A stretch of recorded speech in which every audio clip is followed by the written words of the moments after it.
جو مرضی ہو جائے، چاہے تمہارے ٹکڑے ٹکڑے ہو جائیں، چاہے تمہیں سولی پہ لٹکا دیا جائے، اللہ تعالیٰ کی ذات کے ساتھ کبھی شرک نہ کرنا۔ نماز کی اہمیتوں کو سمجھیں، ٹھیک ہے؟ باقی رمضان میں تو ماشاءاللہ سب نے شروع کر دیا، نے فرض نماز چھوڑ دی وہ تو ویسے ہی دار اسلام سے باہر ہو گئے۔ فرض نماز کی بہت اہمیت ہے۔ ہم کو اس میرا نام ہے ویسر، آپ کو دیکھ رہے ہیں ہاؤس آف مرزا کی ایک اور ویڈیو میں آپ کا خوش آمدید۔ سب سے پہلے تو معذرت ہے کہ ہمارے پرسنل ریزنس کی وجہ سے کچھ ویڈیو لیٹ ہوگی، ایک ڈیڑھ مہینہ۔ ہمارے پاس کانٹیکٹ تو بہت ہیں، انشاءاللہ آپ کے ساتھ ہم ویڈیوز وغیرہ شیئر کرتے رہیں گے، تو آپ ہمارے ساتھ بنے رہیے۔ چلیے اسی کے ساتھ آج کا یہ سیشن، یہ کنورسیشن سٹارٹ کرتے ہیں، آپ ہمارے ساتھ بنے رہیے۔ تو آج بھی ہمارے ساتھ سمیت بھائی ہیں جو ہماری کنورسیشن، ہمارے مکالمے، ہمارے سوالات کا بھرپور جواب دیتے ہیں۔ تو چلیے ویڈیو کو سٹارٹ کرتے ہیں۔ السلام علیکم۔ سب سے پہلے تو رمضان مبارک سب کو۔ رمضان سٹارٹ ہو گئے ہیں، برکتوں کا مہینہ ہے۔ پہلے ہم اسی سے سٹارٹ کریں گے کیونکہ ابھی ہم کچھ باتیں پہلے ایک دو روزے کل آج ڈسکس کر رہے تھے رمضان سے ریلیٹڈ ہی، تو سب سے پہلے تو ہم اسی کو کنٹینیو کرتے ہیں، پھر جو ہم نے باقی کانٹینٹس تیار کریں گے وہ ہم انشاءاللہ آگے شیئر کریں گے، پوسٹ کریں گے۔ تو سب سے پہلے تو دیکھیں جی، رمضان سٹارٹ ہو گیا، کچھ چیزیں ہیں جو اب ہمیں اچانک دیکھنے کو مل رہی ہوں گی، جیسے کچھ ایک دم سے لوگ مسلمان ہو گئے ہوں گے جو ہم لوگ بہت عنقریب دیکھ رہے ہیں۔ تو دیکھیں رمضان بے شک برکت والا مہینہ ہے اور ہمارے لیے بہت ترین، آپ کہہ لیں بہت زیادہ ہمارے لیے رحمت والا مہینہ ہے، لیکن اس کا مطلب بالکل بھی یہ نہیں ہے کہ ہم لوگ باقی 11 مہینے اسلام سے دور رہیں۔ تو میں تو اس چیز کے کنڈیم کرتا ہوں اس چیز کو، اور ہمیشہ ہم یہ چیز بات کرتے ہیں، ایون کہ رمضان سٹارٹ ہونے سے پہلے بھی میں اپنے بچوں سے، سب سے اپنے اسٹوڈنٹس وغیرہ سے بات ڈسکس کر رہا تھا کہ اب رمضان میں جو تم لوگ سے مسلمان ہوگے، نارمل روٹین میں بھی مسلمان ہی رہو۔ جیسے مجھ سے آئی تھنک ہمارے کسی بچوں نے، آپ نے پوچھا تھا، انس نے شاید کہ پتہ نہیں اویس نے، کہ بھائی اگر کوئی بندہ روزہ نہ رکھے تو کیا ہوتا ہے؟ تو اس پہ میں نے وہی جواب دیا تھا جو ہمارے استاد لوگ دیتے ہیں کہ اگر جو بندہ فرض نماز نہیں پڑھتا تو وہ روزہ بھی نہیں رکھے گا، تو اس کے لیے تو ایک ہی بات، کیونکہ جس بندے نے فرض نماز چھوڑ دی وہ تو ویسے ہی دار اسلام سے باہر ہو گئے۔ فرض نماز کی بہت اہمیت ہے، تو سب سے پہلے تو نماز کو پابندی کریں، ہم بھی کوشش کر رہے ہیں، آپ لوگ بھی کوشش کریں، سارے سب کو یہی میسیج ہے ہمارا۔ سب سے پہلے تو نماز کی پابندگی بہت ضروری ہے۔ فرض نماز چھوڑنے سے ہی آپ دار اسلام سے باہر ہو جاتے ہیں۔ ہمارا یہ بھی کانسیپٹ ہے کہ جی جمعہ 3 جمعے چھوڑ دو تو دار اسلام سے باہر ہو جاتے ہیں، نہیں، جیسے کہ ہمارے استاد لوگ کہتے ہیں کہ فرض نماز چھوڑنے سے ہی آپ دار اسلام سے باہر ہو جاتے ہیں۔ ڈاکٹر سعد صاحب، انجینئر بھائی، مولانا مودودی، مولانا اسحاق جو ہمارے استاد ہیں، ہم تو انہی کو پڑھتے ہیں، انہی کو سنتے ہیں، اور بے شک سب استادوں کے ساتھ نبی پاک صلی اللہ علیہ وسلم جن کی قبر مدینے میں۔ جیسا کہ میں آپ کو بتاتا ہوں کہ ایک حدیث ہے کہ نبی پاک صلی اللہ علیہ وسلم نے کہا کہ جو مرضی ہو جائے، چاہے تمہارے ٹکڑے ٹکڑے ہو جائیں، چاہے تمہیں سولی پہ لٹکا دیا جائے، اللہ تعالیٰ کی ذات کے ساتھ کبھی شرک نہ کرنا۔ یہ تو توحید بیان کی نا نبی پاک صلی اللہ علیہ وسلم نے، اور اس کے فوراً بعد دوسری بات نبی پاک صلی اللہ علیہ وسلم نے پتہ کیا کہی؟ انہوں نے کہا اور نمازیں نہ چھوڑنا۔ تو اس سے اس بات کو سمجھنا چاہیے کہ نماز کتنی بیسک چیز ہے، مطلب نماز کے بغیر تو ہم کچھ ہے ہی نہیں۔ ایک مومن میں اور باقی لوگوں میں کس چیز کا فرق ہے؟ نماز کا۔ تو نماز تو فرض نمازوں کو، جس طرح میں بار بار کہہ رہا ہوں، یہ جو ابھی تو ماشاءاللہ ہم دیکھ رہے ہیں بہت لوگ نمازیں پڑھ رہے ہیں، یہ چیزیں رمضان کے علاوہ بھی ہونی چاہیے۔ مسجدوں میں اسی طریقے سے رش ہونا چاہیے، ہم لوگ اپنی جماعت کراتے ہیں، اپنی نماز ادا کرتے ہیں سب لوگ، جس طرح ابھی ہم لوگ نمازیں ادا کر رہے ہیں۔ ہمیں یہ، میں آپ کو اکثر کہتا رہتا ہوں ساروں کو، کہ ہم لوگوں کو ویسے بھی نمازیں ادا کرتے رہنی چاہیے۔ تو آپ کو جو میں نے حدیث بتائی، آپ اس سے تھوڑا سا وہ سمجھ لیں اس بات کو کہ کتنی اوتھینٹیکیشن ہے اس چیز کی، کہ توحید کے بعد فوراً سے دوسری چیز نبی پاک صلی اللہ علیہ وسلم نے کیا کہا کہ نماز کبھی نہ چھوڑنا۔ تو نماز کی پابندگی تو بہت ضروری ہے۔ ہاں، نمازوں کو جہاں تک آسانیاں ہیں، نمازوں میں بھی بہت آسانیاں ہیں، جیسے کہ میں آپ کو بتاتا ہوں کہ ہم نے لاسٹ ٹائم یہ بات کی تھی کہ نمازوں کو لے کے آسانیاں ہیں۔ قرآن کے اندر نمازوں کے 3 وقت بتائے گئے ہیں، 5 وقت نہیں بتائے گئے ہیں، ٹھیک ہے؟ ایک ہے صبح کی نماز، صبح پہر فجر کی نماز، دن کی نمازیں اور رات کی نمازیں، مطلب دن کی نمازیں ہو گئی ظہر اور عصر، رات کی نمازیں ہو گئی مغرب اور عشاء۔ تو اپنے کام کو دیکھتے ہوئے، اپنی روٹین کو دیکھتے ہوئے آپ نماز کو اکٹھا کر کے بھی پڑھ سکتے ہیں، ایٹ لیسٹ نماز تو پڑھیں نا۔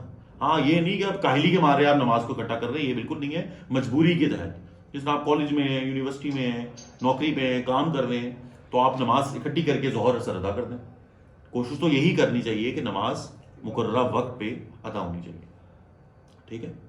لیکن نمازوں کو آسانی میں بتا رہا ہوں کہ دین اسلام بے شک بہت آسان ترین دین ہے، سب سے آسان دین، اور بے شک ایک ہی دین ہے۔ باقی تو آپ کو پتہ ہے کہ وہ شکلیں بگاڑ دی گئی ہیں جو اتنے دین بن گئے دنیا میں، ورنہ دین تو حضرت آدم اسلام لے کے ہی آئے تھے، اور حضرت آدم سے لے کے نبی پاک صلی اللہ علیہ وسلم تک، انشاءاللہ امام مہدی تک، اور جب حضرت عیسیٰ علیہ السلام دوبارہ آئیں گے تو یہ ایک ہی دین کی تبلیغ چلتی آ رہی ہے، اور وہ دین ہے اسلام۔ اسی کی بات ہم کر رہے ہیں. دین اسلام ہی چلتا آ رہا ہے اور وہی چلتا رہے گا, اور اسی کے ساتھ دنیا ختم ہوگی جو اللہ تعالیٰ کا دین ہے. تو نمازوں کی جہاں تک بات ہم لوگوں کر رہے ہیں کہ اس کو بہت زیادہ آسانیاں ہیں. رات کی نماز جس طرح اگر آپ مغرب کے وقت بزی ہیں یا کام پہ ہیں, نوکری پہ ہیں یا پیپر دے رہے ہیں یا کچھ بھی ہیں سفر کے دوران, تو آپ فوراً سے اپنی نماز کو اکٹھا کر کے ادا کر لیں. سفر کے دوران کی میں آپ کو بتا دوں, جو بندہ اپنے گھر سے 10 میلوں تک دور یا اپنے شہر سے باہر آتا ہے, روایت جو ہے کہ اپنے شہر سے جب آپ باہر نکل جاتے ہیں نا آپ سفر میں, تو پھر تو آپ سفر کی طریقے سے نماز ادا کریں گے, نماز اکٹھی کر کے ادا کر لیں آسانی کے ساتھ. نماز کی اہمیتوں کو سمجھیں, ٹھیک ہے. باقی رمضان میں تو ماشاءاللہ سب نے شروع کر دی ہیں, تو کوشش یہی کریں سب لوگ, جو لوگ دیکھ بھی رہے ہیں, کہ اب آپ لوگ اسی روٹین کو انشاءاللہ تعالیٰ نماز ختم ہونے کے بعد بھی انشاءاللہ سبحانہ و تعالیٰ ہم نماز کی پابندگی سارے اختیار کریں گے انشاءاللہ تعالیٰ. اچھا, اب بات آتی ہے رمضانوں کی طرف. رمضان سٹارٹ ہو گئے ہیں بے شک. ہم نے آج ایک سوال ہوا کہ بھائی کس چیز سے کیا پوچھا تھا, ویس پوچھ رہے تھے. میں نے کیا تھا کہ جب ہم وضو کرتے ہیں اس کے بعد کلی کرنے کے بعد جیسے ہم لوگ پراپر وضو کر لیا, نماز کے لیے کھڑے ہو گئے, جو تھوڑا بہت پانی منہ میں رہ جاتا ہے, اگر وہ اندر چلا جاتا ہے, پانی حلق سے نیچے اتر جاتا ہے, تو وہ کیا روزہ ٹوٹ جاتا ہے؟ دیکھیں, اچھا اس آپ کا کوشچن کیا تھا ویسے, آپ کا بھی کچھ روزہ ٹوٹنے سے ریلیٹڈ تھا نا, کرو آپ بھی کوشچن کرو, میں اس کو نا اس سارے کانٹینٹ کا نا اکٹھا آنسر دوں گا. ٹھیک ہے. میرا یہ کوشچن تھا کہ بھائی اگر کیا کہتے ہیں ہمارا روزہ ہے, تو اگر ہم ناخن وغیرہ کاٹ لیں تو روزہ ٹوٹ جاتا ہے کہ نہیں؟ اور ایک یہ بھی میرا کوشچن ہے کہ خون نکلے تو روزہ ٹوٹ جاتا ہے روزے کے دوران, ٹھیک ہے, جیسے بائک سے گرے بندہ خون کرتا. اچھا اس کو میں سارے کانٹینٹ کو نا ایک ہی اس کے اندر کوشچن کو وہ کرتا ہوں. ہم ڈسکس یہ کرتے ہیں روزہ کس چیز سے ٹوٹتا ہے. ہم نے لاسٹ ٹائم وضو ڈسکس کیا تھا, ماشاءاللہ سب سے زیادہ ہمیں اسی کے اوپر اچھا فیڈ بیک ملا تھا. روزہ دیکھیں کلیئرلی میں آپ کو ایک بات بتاتا ہوں, روزہ ٹوٹتا صرف دو ہی چیزوں سے, ٹھیک ہے, مطلب دو کنڈیشن سے. سب سے پہلی چیز کنڈیشن تو یہ ہوگی کہ کوئی بھی چیز آپ کے جسم میں داخل ہونے سے, کوئی بھی چیز آپ کے جسم میں داخل ہونے سے روزہ ٹوٹ جاتا ہے. جس طرح اسی کانٹینٹ کے اوپر میں آپ کو جس طرح بتاتا ہوں, حدیث مجھے اتفاق سے یاد بھی ہے, صحیح بخاری کی حدیث نمبر ہے 1938, ٹھیک ہے. وہ حدیث ہی یہی ہے کہ کوئی چیز روزہ جسم میں کوئی چیز داخل ہونے سے ٹوٹتا ہے, کوئی چیز نکلنے سے نہیں ٹوٹتا. جیسے الٹی آ جائے تو نہیں ٹوٹے گا. اب ہاں نہیں ٹوٹے گا. اب اس کو ہم تھوڑا سا ڈیٹیل میں جاتے ہیں کہ کوئی بھی چیز آپ کے جسم میں داخل ہونے سے روزہ ٹوٹے گا, ورنہ تو روزہ کوئی چیز باہر نکلنے سے روزہ نہیں ٹوٹے گا, ٹھیک ہے. صحیح بخاری کی حدیث ہے 1938, اس کو کوٹ کرنا ہے آپ نے نیچے. تو اب چیزیں داخل ہونے کے اندر پہلے آتے ہیں, کیا کیا چیزیں آ جاتی ہیں. دیکھو سیدھی سی بات ہے, کھانا کھانے سے, پانی پینے سے, خون لگوانے سے, کیونکہ خون لگوا رہے ہو آپ, یہ چیز آپ کے اندر داخل ہو رہی ہے, روزہ ٹوٹ جائے گا, ٹھیک ہے. اور اس کے علاوہ انجیکشن لگوانے سے, ڈرپ لگوانے سے, ان چیزوں سے روزہ ٹوٹ جائے گا, سیدھی سی بات ہے. کیونکہ اس حدیث کو فالو کرتے ہوئے کوئی چیز جسم کے اندر داخل ہونے سے روزہ ٹوٹ گیا. اب دوسری طرف بات آتی ہے کہ کوئی چیز جسم میں نکلنے سے روزہ نہیں ٹوٹتا. اب نکلنے سے مراد کیا ہے کہ اگر آپ کسی کو خون دیتے ہیں تو آپ کا روزہ نہیں ٹوٹے گا, کلیئر کٹ. اس کے اوپر تھوڑا سا میں آپ کو ریفرنس یہ بھی دیتا ہوں, حدیثوں میں یہ بھی آتا ہے, حدیث مبارک ہے, نبی پاک صلی اللہ علیہ وسلم روزے کی حالت میں حجامہ کرواتے تھے. حجامہ پتہ ہے نا آپ کو, وہ جو ایک سنت بھی ہے, وہ جو بلڈ نکالتے ہیں, وہ کپنگ کر کے وہ بلڈ نکلتا ہے, وہ کپس لگائے ہوئے ہوتے ہیں, یہ سنت ہے نبی پاک صلی اللہ علیہ وسلم کی حجامہ. تو نبی پاک صلی اللہ علیہ وسلم روزے کی حالت میں حجامہ کراتے تھے. تو اس سے تو ایک چیز کلیئر ہو گئی, خون نکلنے سے روزہ نہیں ٹوٹ رہا, ٹھیک ہے. یہ بلال والے کوسچن کا آنسر ہو گیا, نکلنے سے نہیں ٹوٹ رہا. لگوائیں گے تو ٹوٹ جائے گا, کیونکہ اس میں پھر وہی صحیح بخاری کی وہی چیز کو فالو کرتے ہوئے 1938 کو کہ کوئی چیز جسم میں داخل ہو رہی ہے تو روزہ ٹوٹ رہا ہے, ٹھیک ہے. نکالنے سے روزہ نہیں ٹوٹ رہا.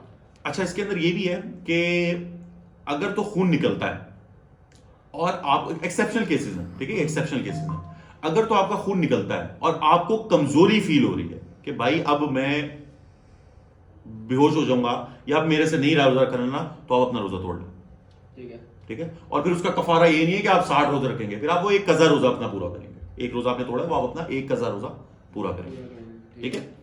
یہ بات ایکسیپشنل کیس ہے کمزوری کی حالت میں. کمزوری کی حالت یاد رکھے گا کہ آپ خون دے رہے ہیں, اب آپ کو پتہ چل گیا میں نے خون تو دے دیا ہے کہ اب میری حالت گئی, میں تو گر جاؤں گا,